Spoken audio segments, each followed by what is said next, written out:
Welcome back, students, to Chapter 8 Economy and Occupations Part 3. So today we will study agriculture, mining and fishing as major primary activities of India. Agriculture. Unlike Brazil, India's agriculture contributes more towards GDP and also engages a larger chunk of population. Now we've already studied this before. Okay, now if you go to see, the contribution of primary sector to India's GDP is 17%, whereas the contribution of Brazil's primary sector is only 5.5% to its GDP. So the share of primary sector is more than Brazil. Now again we saw that maximum population of India is engaged in primary sector. So the population that is engaged in primary sector is 48.8% in India, and that of Brazil is only 10%. Around 60% of land in India is under cultivation. Now we'll refer to this particular key. The one in yellow, light yellow, shows the cultivable land. So if you see here, around 60% of India's land is suitable for agriculture. Then its enormous expanse of level plains.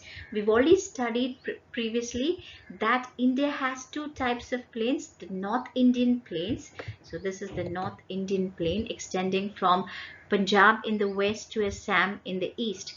Then we have the coastal plains, which is again subdivided into the western coast and the eastern coastal plain. Then we again know that India is rich in soil. We've already seen it has a high percentage of cultivable land. Then there's a wide climatic variety. Okay, if you see here, we experience rains from the southwest monsoon winds and the northeast monsoon winds. There's a long growing season. Now what does long growing season mean? Long growing season, okay, is the period of the year when crops and plants grow successfully. Most of the crops need a growing season or a growing period of at least 90 days. India enjoys the growing season throughout the year because India, as we know, lies in the tropical zone as well as the subtropical zone. So it enjoys sufficient rainfall and a warm climate throughout the year. So all these features are a strong base, they provide a strong base to agriculture.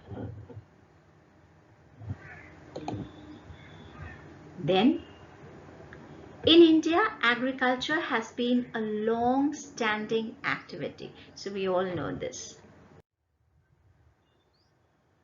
Now, Indian agriculture is mainly subsistence type. Now, what is the meaning of subsistence? The word subsistence means survival. This type of farming is practiced to meet the basic consumption needs of the farmer and his family, the land holdings being small. Okay, it is used for private purpose only.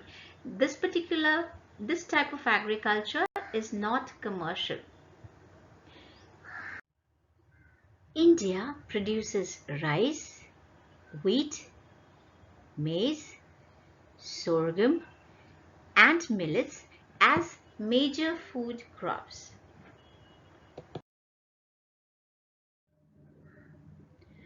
Plantations of tea, coffee, rubber and cash crops like sugarcane, cotton.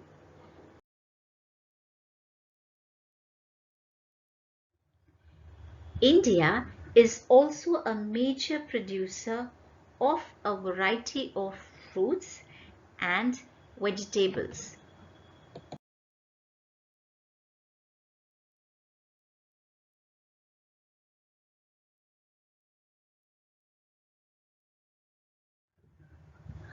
Fishing plays an important role in the Indian economy. It is one of the main occupations in India. Fish and other items are not only used as food items but also for extracting oil, making fertilizers, medicines, etc.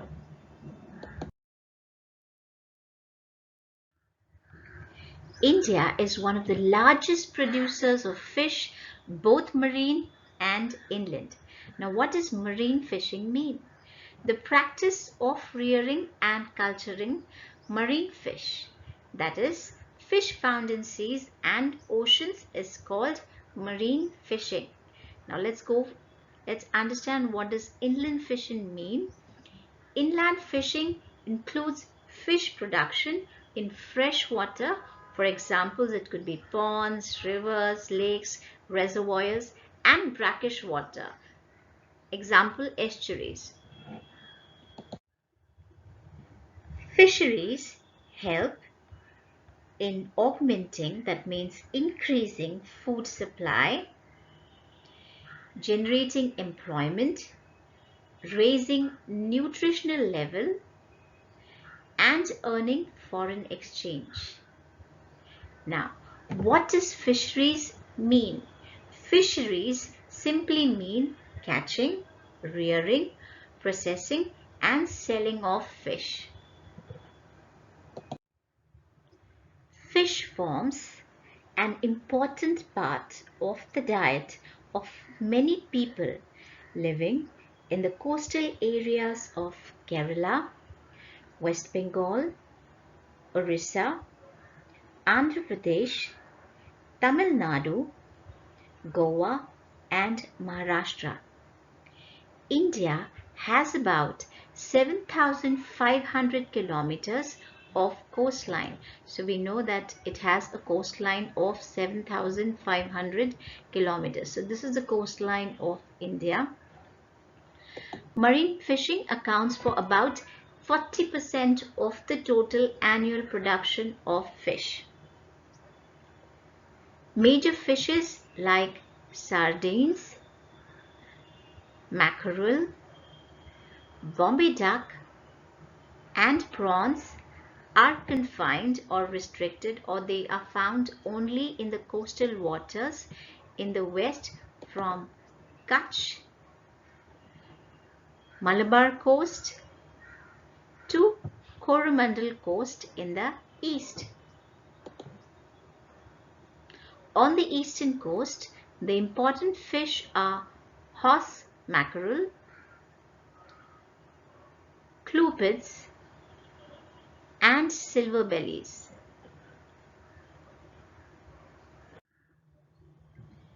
Freshwater fishing is carried on in rivers, canals, irrigation channels, tanks, ponds, lakes, etc.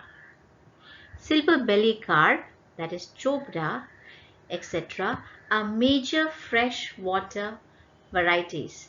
About 60% of the country's total fish production comes from inland fisheries.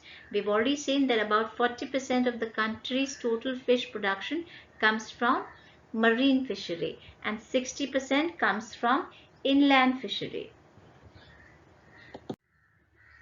The Chota Nagpur Plateau in India is a big storehouse of different minerals. Mining is the main occupation of the people here. So this is the Chota Nagpur Plateau. Okay, it covers most part of Jharkhand, some part of Chhattisgarh, Orissa, and West Bengal.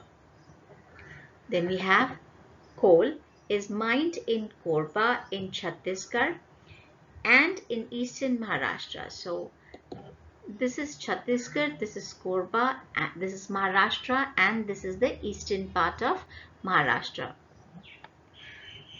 Mineral oil wells are found in Digboi. So this is Digboi. In Assam, Mumbai High in Arabian Sea near Maharashtra, Kalol and Koili in Gujarat.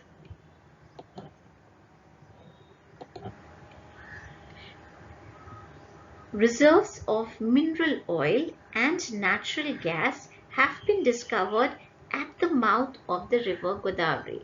So we already know that the river Godavari is the second largest river of India, and it is one of the largest river in the southern India. So it flows from the west to the east. So this is the mouth of the river Godavari, and we find the mineral oil and reserves of mineral oil and natural gas here.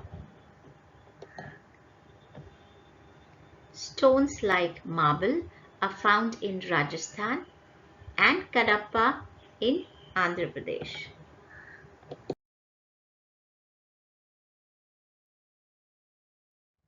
With this, children, we have come to an end of our today's topic. Hope you have understood. Stay home and stay safe. Thank you.